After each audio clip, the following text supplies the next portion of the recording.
Hi guys, so I'm going to be doing a collective reading for you guys today. I'm wearing my green eye contacts right now, just in case you're wondering. I have brown eyes.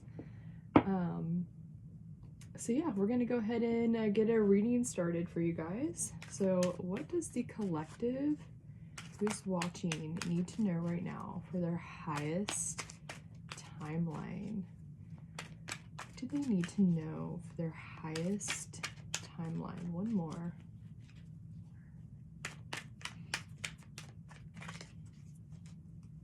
Okay. We have the, is this the 6? Yeah, 6 of water. 6 of water. Okay. All right, and on the bottom we have the 5 of fire. Kind of looks combative. We're gonna see. Okay. But this is quite a beautiful energy though, so we're gonna keep going. All right, we're gonna use 2 decks. So what does the collective who's watching right now need to know for their highest timeline? Oh, we got, oh, the Ace of Pentacles came out. So the Ace of Pentacles, the 7 of Wands, standing for something. Okay. All right. And we're also going to be drawing from this, from my box. So what messages does the collective need to know right now for their highest timeline? What messages? Oh, that feels like a whole lot. Okay, all right. These tend to get long when there's a lot of messages, so but I mean, what comes out comes out, so. Okay. Usually takes a minute to unravel all of these. So immediately I'm seeing right here, there's the 5 of fire, or 5 of Wands, and then the 7 of Wands here. I can get this one open. And then the 7 of Wands here. So standing for a truth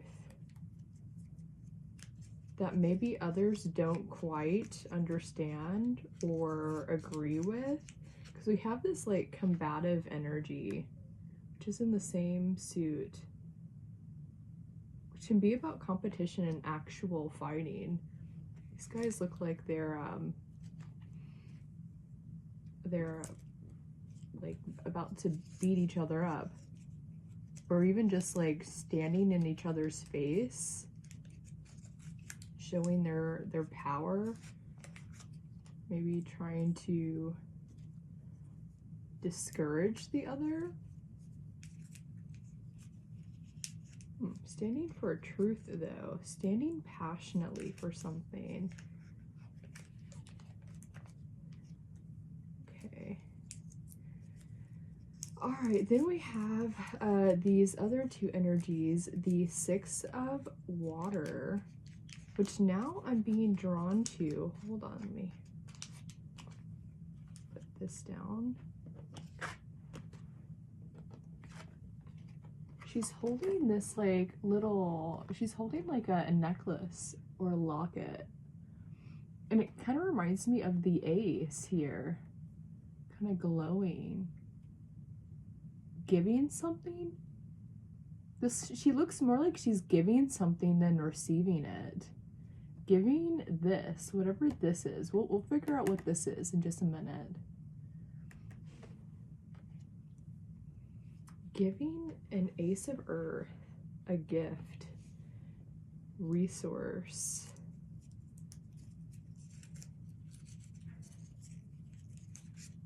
Yeah, I've only unraveled half of these.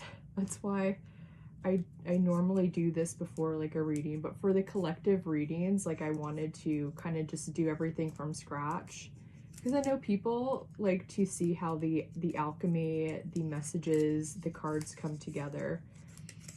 So I'm kind of keeping that more to the collective readings and doing, you know, the signs how I normally do them. Okay, I guess I could start reading some of these while I'm still unraveling them. So the first one, I don't know what I can necessarily say on here. Oh, and my nose is running. Hold on. Excuse me, guys. Okay.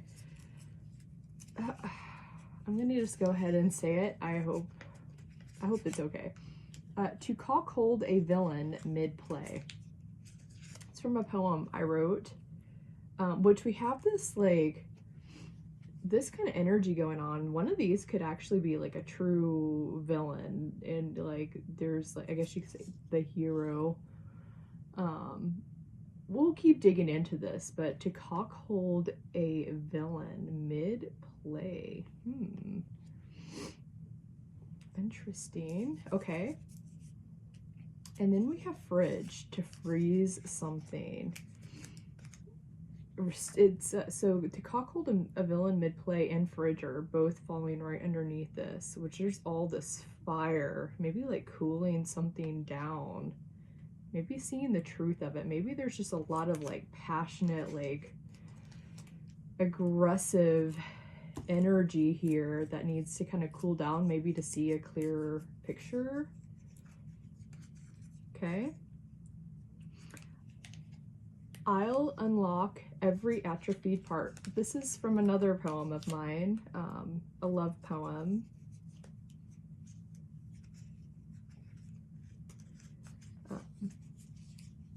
Excuse me, guys, my nose is just like running.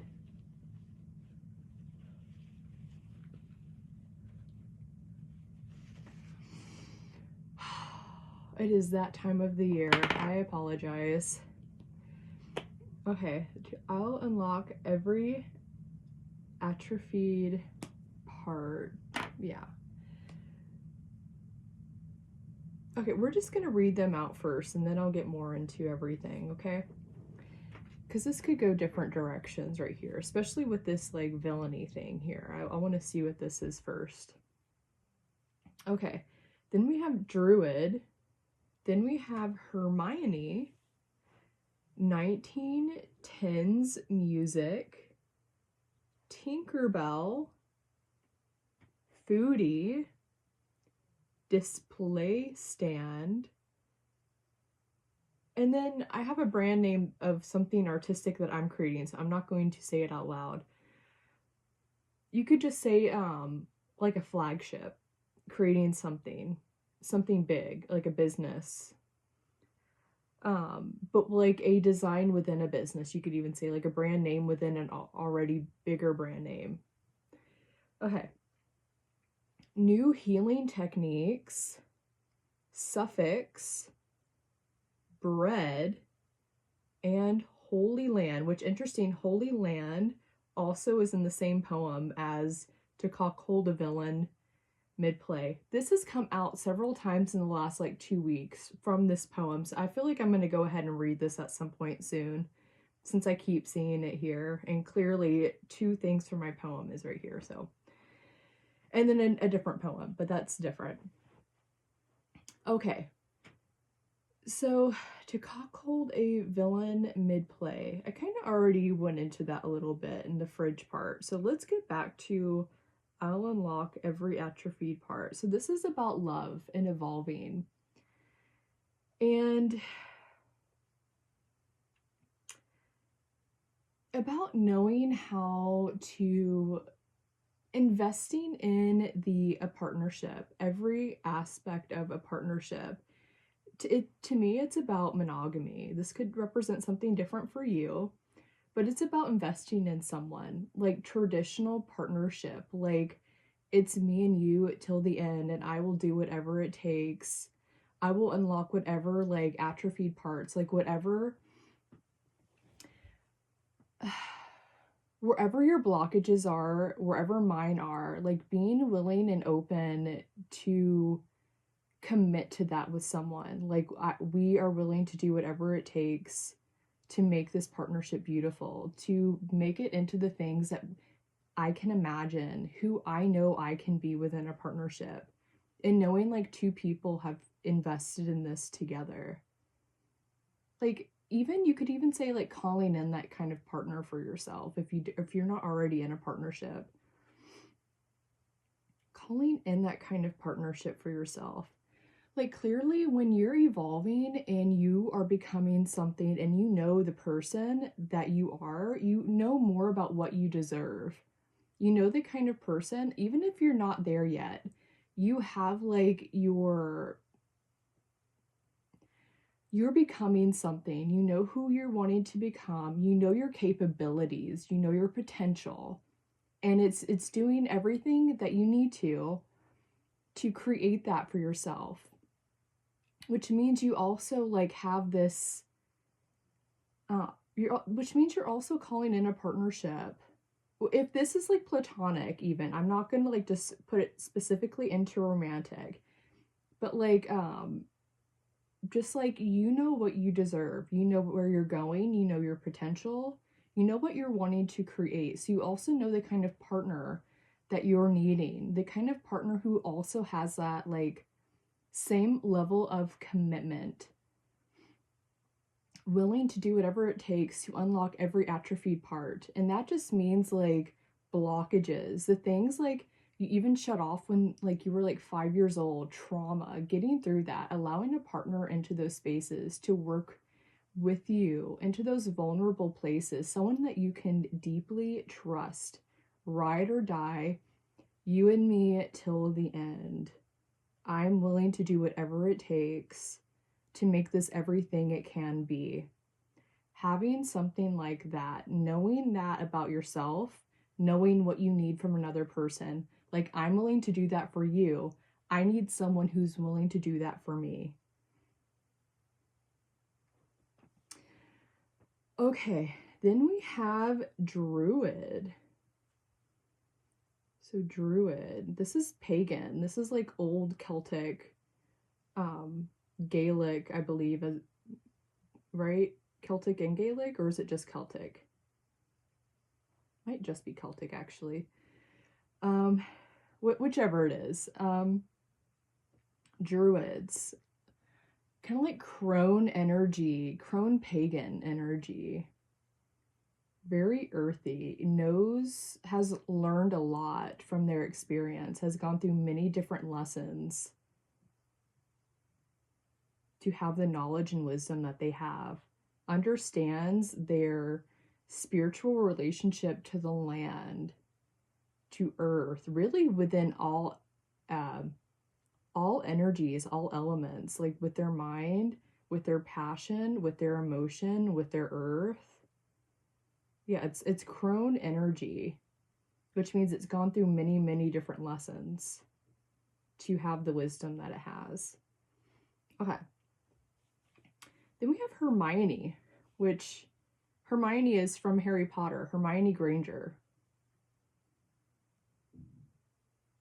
She came from two Muggle parents.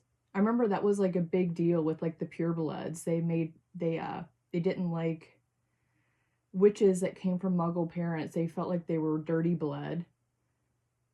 But she was one of the smartest witches of her time, of her class, which kind of like completely puts everything that they claim that the purebloods are about to shame, because she was so smart and just loved everything about. It's almost like that concept of like coming from nothing in a way. Like, if you think about like how Draco was, he had everything. His family was pure blood. Things kind of came in this situation more, not naturally, but he was almost more lazy with it. Whereas Hermione came from a situation where she was more grateful for everything that she had within this, because her family didn't come from it. So she like appreciated everything. She soaked in the knowledge, like every little aspect. She was the smartest witch. Whether or not her background had anything to do with that, but that's just what it reminds me of. Okay, then 1910s music. 1910s music. And we have Bread right underneath it, which was actually from the 50s, I believe. A band from the 50s, but 1910s. Is that song Janine, I Dream of Lilac Time from the 1910s? It's a beautiful romantic song. It, you know, has that like, you know, noise in the background from being old. 1910s music. I can't really think of anything specific for here. Maybe that might be fun to look into. 1910s music, especially if there's something romantic here. And we have Valentine's Day coming up, so that might be something fun to look into, something romantic even. 1910s music. Okay.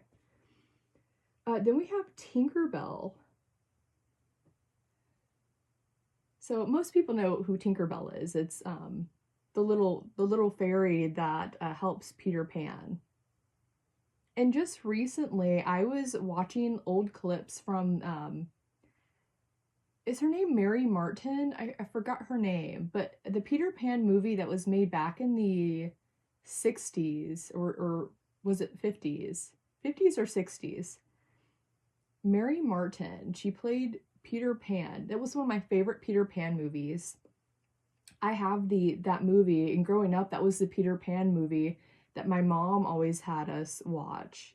Even before, like, I don't even think we owned the Disney, the cartoon Peter Pan, but we own that old Peter Pan movie. And I know like every scene in my head. It's so nostalgic for me. Anyways, a couple weeks ago, I was looking up those old clips actually, and there's this one scene where Tinkerbell drinks the poison so that Peter Pan doesn't, because she could take it and not die, but he would have died. But she took it. I forgot what the poison was about. But I remember him saying that, talking to the audience, all the kids like me sitting there watching, you have to clap. Say that you believe in fairies. Say that you believe in fairies. Keep clapping. If you believe in fairies, keep clapping. It was like this whole thing. And obviously as a kid, you're like doing this because, you know, you're wanting Tink to survive. And I love that. It was like a participation with the child mind. And so yeah, so keep clapping. I believe in fairies. I believe in magic, even. Yeah, and then she came back because of the children, like, you know, us all clapping because we believed that Tink was real. Yeah. Interesting. Okay. It's sitting right underneath this, like a truth, a passionate truth.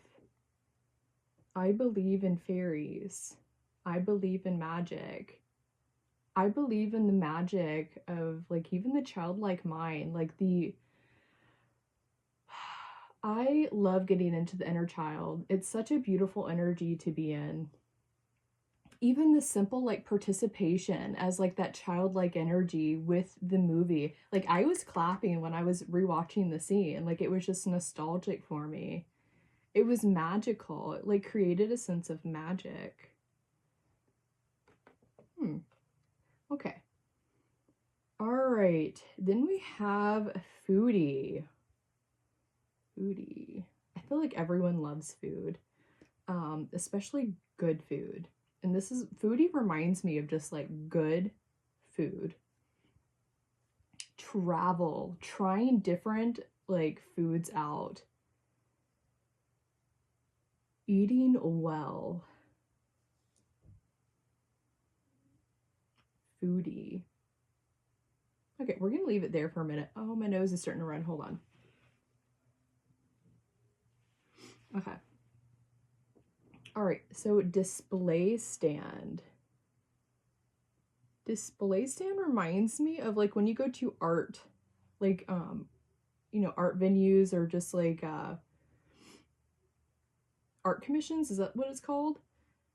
And you know, you have these different like kind of cubicles and different areas where everyone has their like stuff displayed. I forgot what the technical term is. Art show. Art show? Art fair? Yeah. And just like everyone has their like art displayed or whatever they're selling on in display stands. Kind of like, you know, showing, kind of enticing you in. But it also reminds me of like even like YouTube channels, like displaying like your clothes, your art under your YouTube thing. That's actually something that I'm wanting to create at some point in time, but because I have a lot of art. But something like that even. Or creating a website, displaying your stuff if you haven't already created a website. Display stand. It's next to foodie, so this could even just be about like food. Like a farmer's market. Maybe finding more creative ways to display your food, your fruits, your tomatoes, whatever it is. Whatever you're displaying, like it feels like, because foodie reminds me of like creativity. Enticing someone in with something new. Something that like you're eating before you even eat it. You're eating it with your eyes. Display stand, yeah. Okay, then we have, like I said, I'm not going to say what this is because it's my, my personal, like, part of my flagship stuff. But it's like a brand within the overall brand. So this could be something more specific about like something with an actual like specific thing or a specific display stand, not even the whole stand. Something very specific. Tweaking it, working on it, bringing something new into it, or even creating a whole new like part within the whole brand name, like these different kind of parts that kind of take on a life of their own. Okay, then new healing techniques. New healing techniques. Reminds me of Tinkerbell again, with the magic, that childlike magic, participating in something. Like obviously, like we know little fairies, little tiny, you know, small little people like this big don't really exist, but like the energy of it does.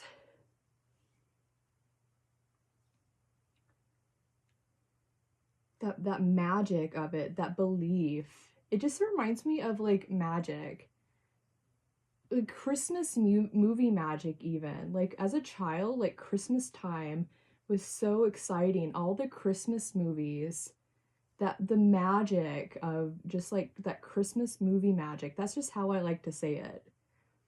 I feel like most people understand what I'm talking about there. Just like that kind of even as an adult, like it's still like I still feel that at Christmas time. That kind of like magical energy. But new healing techniques, maybe bringing this into something else or whatever this is that you're creating, even. Okay, so suffix. I believe this is the part that's at the end of the word, right? Because prefix is before the word, and then the root is in the center. I believe. I could be wrong at this. But okay, so suffix, something at the end. Like if you're even thinking about like a train, the caboose. Suffix of a word. Like retirement. Mint.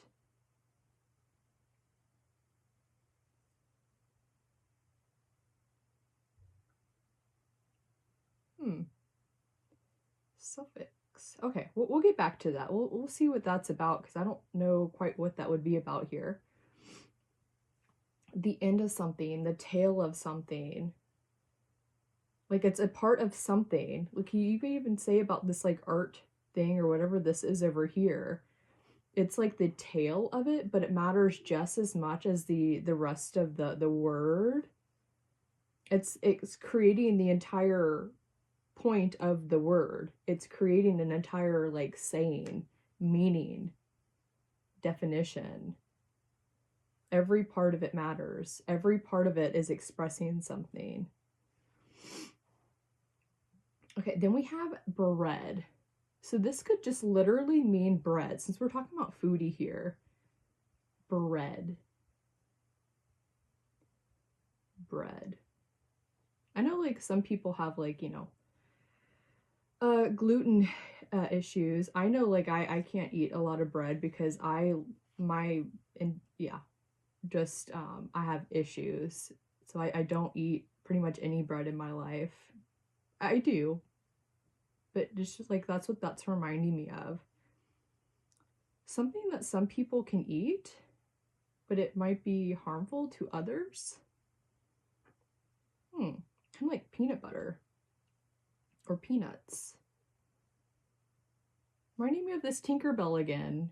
How she drank the poison. Which, interestingly, yesterday I was just watching something about Shiva drinking the poison to save the universe. You know, to save something, whatever that represents. Like, you could just take that as like a story for yourself. Drink something poisonous to turn it into something else. To help protect people.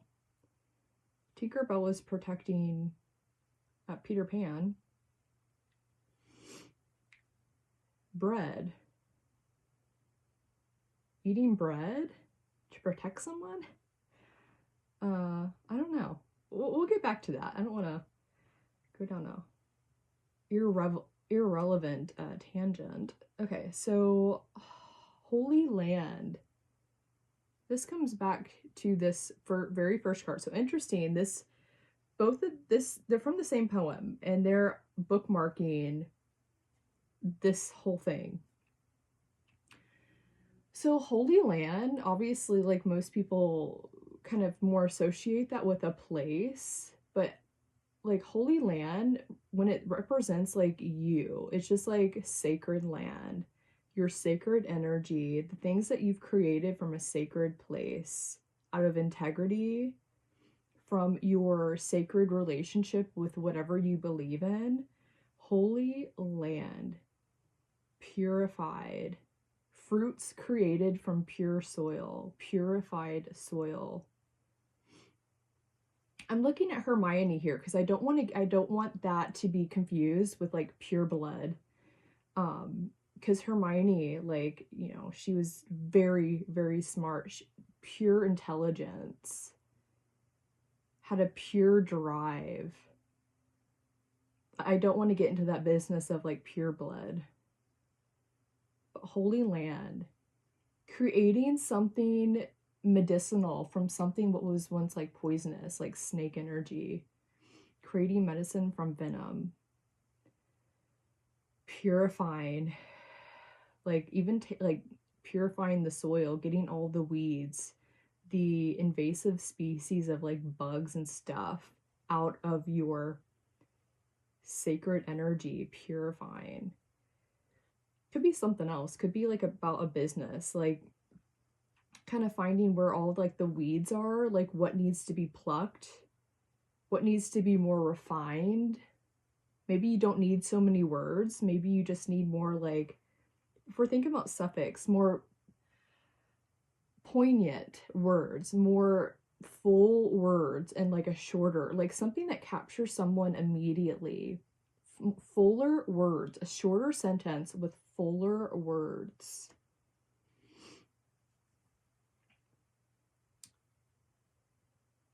Okay, so Holy Land was also about like someone masquerading as being better than someone else. And which I believe when you've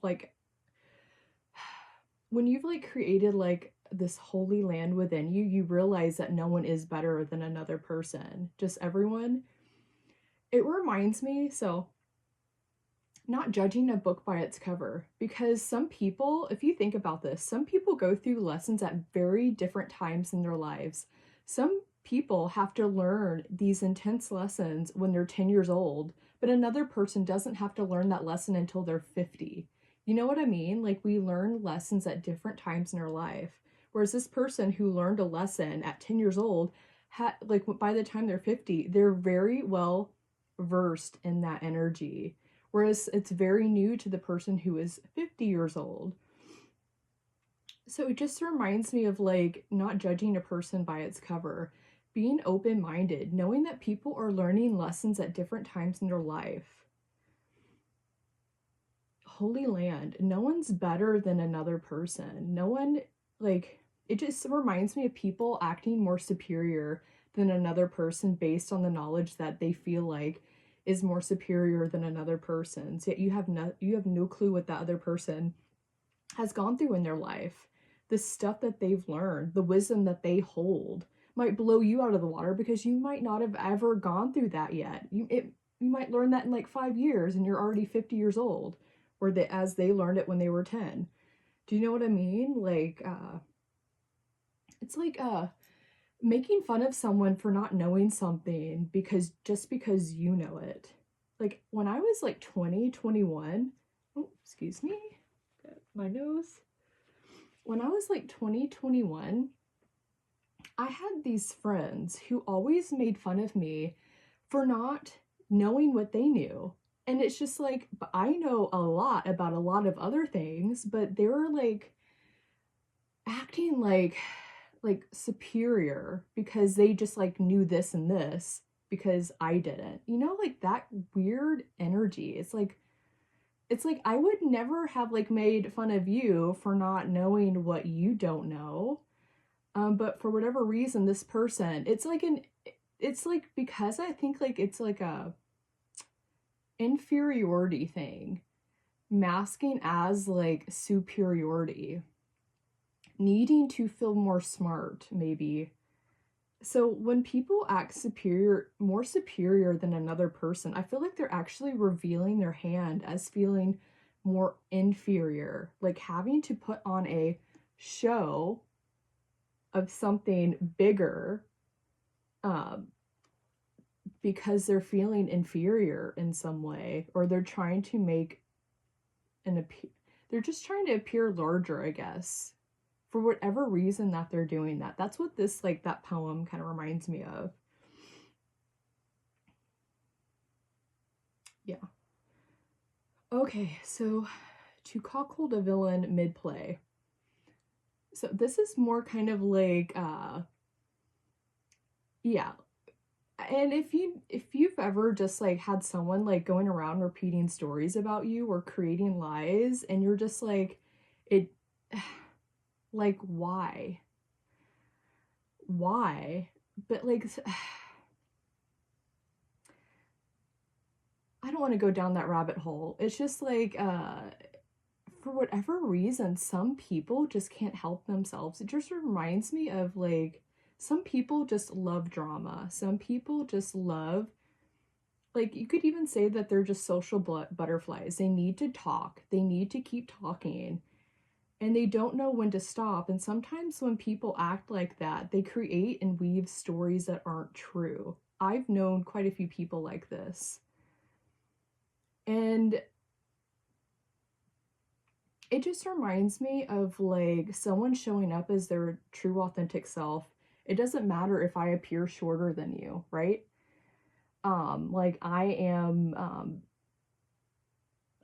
who I am. I don't need to be anything less or more than what I am. I just am what I am. And I feel like when you just show up in that energy, all those like when you show up, like, just okay with who you are, knowing that you are doing whatever you need to do to grow in your life, and not needing to like weave or talk or like,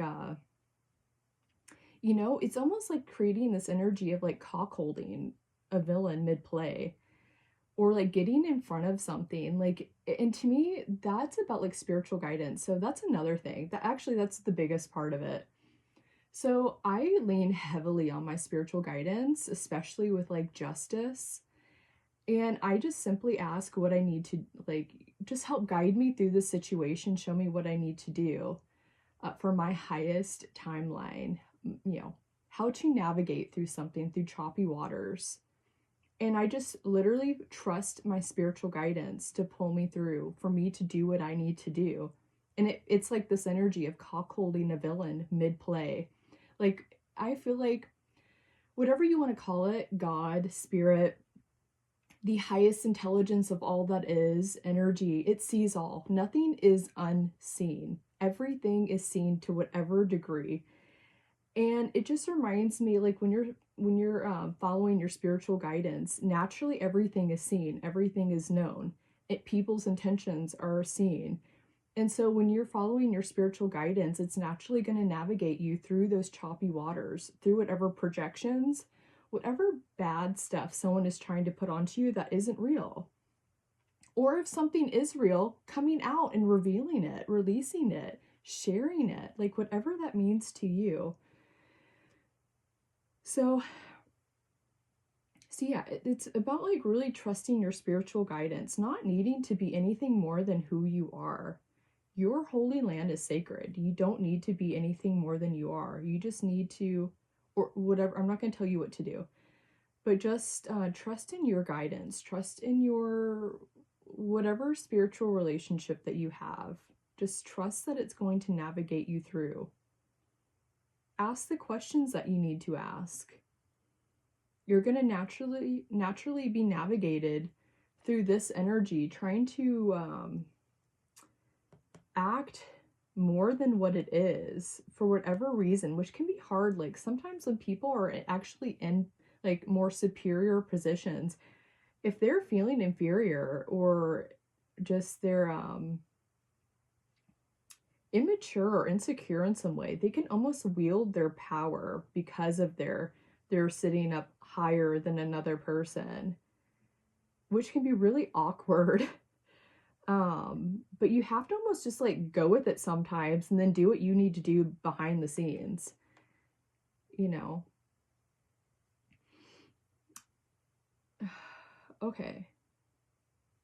And then fridge, yeah, you're like naturally kind of cooling down the situation. Just, I feel like that happens when you're following your spiritual guidance. It's naturally like cooling the situation down. It's revealing stuff, which can also make like the more the energy that's trying to do whatever it's doing act more superior than since we have this poem here, act more superior than thou, or feel like they have a more right, whatever it is. When you're like following your spiritual guidance, I feel like it's naturally helping you kind of navigate through those situations, which naturally like create almost like a blue balls energy, I guess, on their toxic energy that they're trying to put out there, because it's being revealed that they're wrong, or that not that they're wrong. Let me say it like this, like whatever they're trying to project isn't going to work. Whatever they're trying to insert into life, whatever is giving them that I'm like being reminded of almost like sexual energy, but like gross, you know, when someone's like sexually aroused from like hurting people,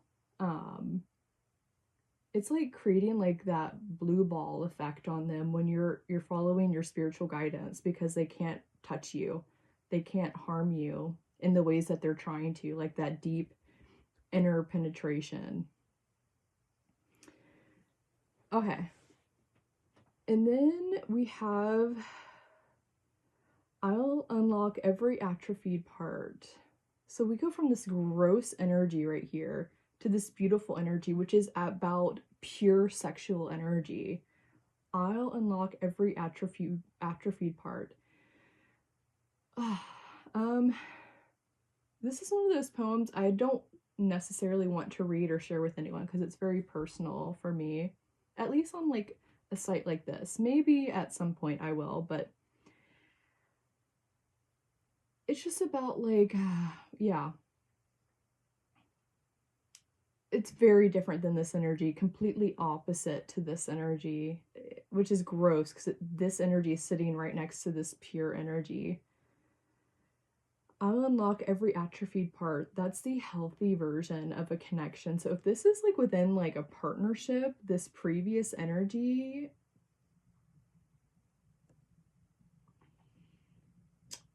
I would question why you're there, what you're doing. I would question. Just ask yourself some questions, or even lean into your spiritual guidance, because right next to it is this like really, really pure energy, a truth of love, commitment, willing to do whatever it takes, not getting into this like superior energy where you need to be like right, where you need to be better than the other person. This is like a fresh, beautiful energy. This is emotion. Willing to do what it takes to heal, to emotionally work with someone, to dive into their deepest parts, like making them feel safe to be insecure, like going into those wounded, traumatic parts where they do feel like a scared child, traumatized, and making them feel safe in that energy, not this other energy. This does the complete opposite. But this energy is like, you are safe with me. You are safe to work through your stuff. You are safe to feel insecure. I'm right here with you. We're going to go into all of those things that are atrophied because of trauma, whatever it is. You are safe with me. That's what this energy is. I'll unlock every atrophied part. Very night and day difference with that right here sitting right next to this, and the druid sitting with this card as well. The druid and I'll unlock every atrophied part. So this like wise energy, like I said, druid could represent just the maturity that you've gained along the way, regardless of when you learned it. But it being here to help someone else through their pain, you using your wisdom, even your sadness and your loss in life, the things that you've mourned, to help another person with theirs, potentially.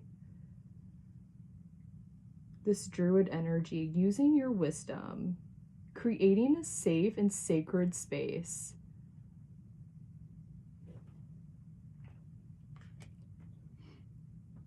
And then Hermione here. Okay, so Hermione is sitting under this ace. Hermione sitting under this ace, and that looks like the ace that she's holding in her hand. This little locket or necklace or whatever this represents. A resource. Knowledge, truth, emotional, extending, like just showing someone that it's safe, potentially. That could be all that represents for you. Creating the space, creating a resource. You could even say like creating art with them, creating something together, building something together from this space, this beautiful, pure space, not that energy. Hermione, like you're okay to be who you are. And you could even think of it like Ron and Hermione. Ron came from a pure blood family, I believe, right? His family was technically, yeah, because Draco Malfoy's dad made fun of him for associating with Muggles. That's right. He was a disgrace and shame to the purebloods. Yeah. And so Ron, he comes from a pure blood family, and obviously falls in love with Hermione, who comes from a complete Muggle-born family. They're complete opposites in like the witch energy, but they love each other. And he has no, like, he's not part of that toxic energy of believing he's better than anyone else because he comes from pure blood. Yeah. Interesting. Okay. All right, then we have 1910s music. I can think of like 1920s music, but I can't think of anything from the 1910s right now. Other than Janine, I Dream of Lilac Time. I believe that's from the 1910s. I could be wrong, but that's the only song that's coming through right now. Yeah, so that might be just something fun for you to look into, especially if it's like coming up around Valentine's Day. That might be interesting. Okay. Then we have the Tinkerbell, believing in magic. Even bringing someone back from like the brink of like someone having drank like poison.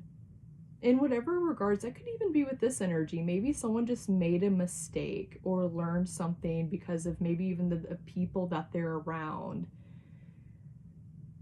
And they're coming back.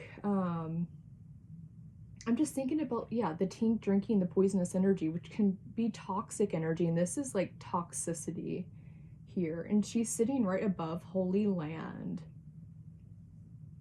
drinking the poison to create the medicine, to protect other people, to create a holy land within or out, like whatever that is for you. Could even like be whatever you create as like your church, your gathering space, like sacred, even your ritual space. Like it's going to mean something different for everyone. Cleansing, getting the poison out, but it feels like kind of like with Shiva, drinking the poison to protect the universe. And his wife, Parvati, understood him. She understood why he needed to do that. She understood the point of that.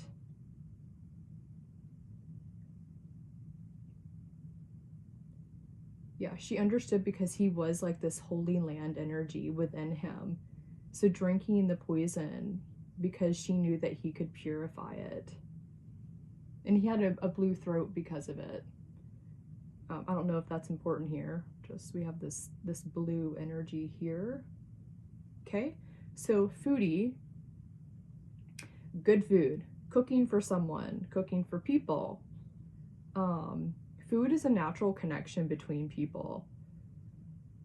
Especially if, I believe we were just talking about harvest in some way.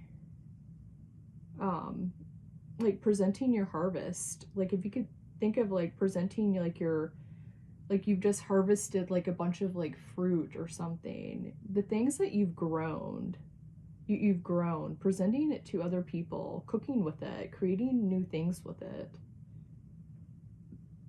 From lessons you've learned, cooking with it, cooking with your knowledge, your emotion, your past lessons, displaying it, display stand, putting it into your work, your art, as an ingredient. I don't know. Then this brand name within a brand name. Branding something. Something that is yours. Obviously, you don't want to put your brand onto something that is born of someone else. Like that also gets into like this energy, which kind of reminds me of the egg energy, that which is divinely born from you. It has your soul and your soul's energy in it. You're the one. Like I keep thinking about the orchard, like planting something from seed. Like it takes like 5 or so years for like an orchard, a fruit tree to actually produce fruit. So it's literally a bunch of tedious effort working on something with very little reward until it finally starts to fruit way down the road, which means like you put in all the energy. It just reminds me of like lessons that you go through, like 10 years of like lessons. You went through those. You sacrificed those 10 years to learn all of those lessons. That knowledge and pain that's born of you, the fruit created from it is born of you. Putting your brand on that which is born of you. It would be villainous to put your brand onto something that someone else sacrificed 10 years of their life for. You know what I mean? Making sure what is yours and not someone else's. Interesting, because I'm thinking of this energy very clearly. Hold on my nose. Okay. Okay, and then new healing techniques. New healing techniques.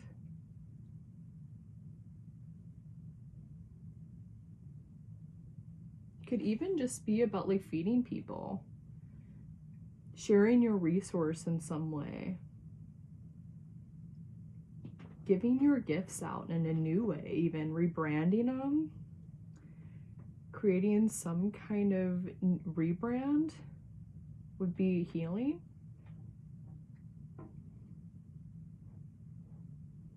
Because it's sitting right next to suffix, which means like the caboose of something. Like not forgetting the caboose of it, not forgetting how it's received, the receptive part of it, the intention of it, why you're giving it out, why you're displaying it.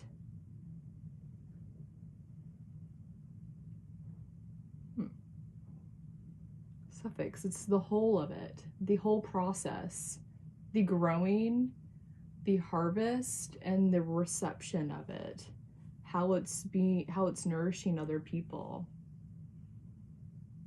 which can be individual. You don't need to know like how everyone's feeling about the fruit that you're presenting, but it just reminds me of like turning it into food and people enjoying it, the whole process of it. But suffix, the presenting it as like food, having cooked it into something, since we have foodie here,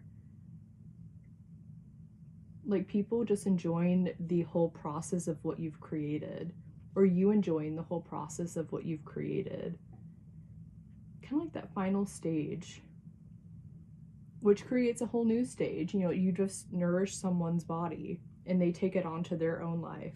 If you're thinking about like knowledge or wisdom, you know, they take it into their own life and it creates a whole new cycle for them. Like your hard work doesn't just end there. It's you know, created somewhere else. It turns into something new. It's transformed into something new depending on how that person received it or enjoyed it, however that means. Okay, then we have bread. So this could just be about like making bread. Thinking about this reminds me of like a loaf of bread. Presenting a loaf of bread, presenting like a display of something. Display.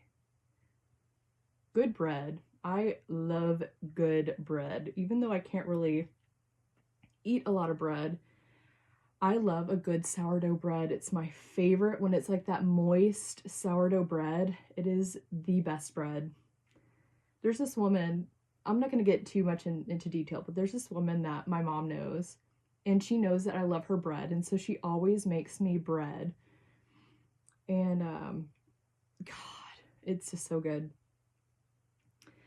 Okay, then we have Holy Land. Oh, bread. Also, my name, Aubrey was her name by Bread, is an old song. Since we have this 1910s music, Aubrey was her name. It's literally the song my mom named me after. But that might be another good band to check out. I believe it's from the 50s or the 60s. Bread, an old band. Okay, and then Holy Land. Knowing that we're all the same, we all learn differently, we all have our lessons at different times in our life. Just because someone doesn't know something doesn't mean that, like a Draco Malfoy, doesn't mean like you should wield your pure blood, whatever it is, in front of another person because you don't know who they are. Like Hermione clearly was smarter than Draco. because he was almost lazy with his energy, because it was just like who his family, like there was no question, you know.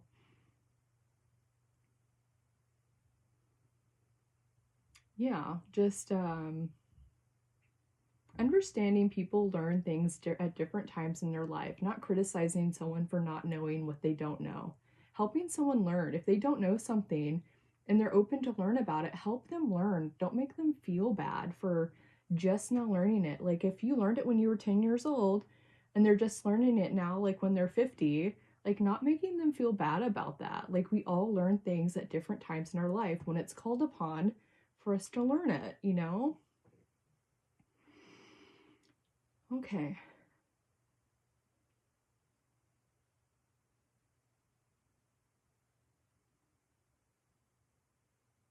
Hmm. Is that it? I feel like I just abruptly ended.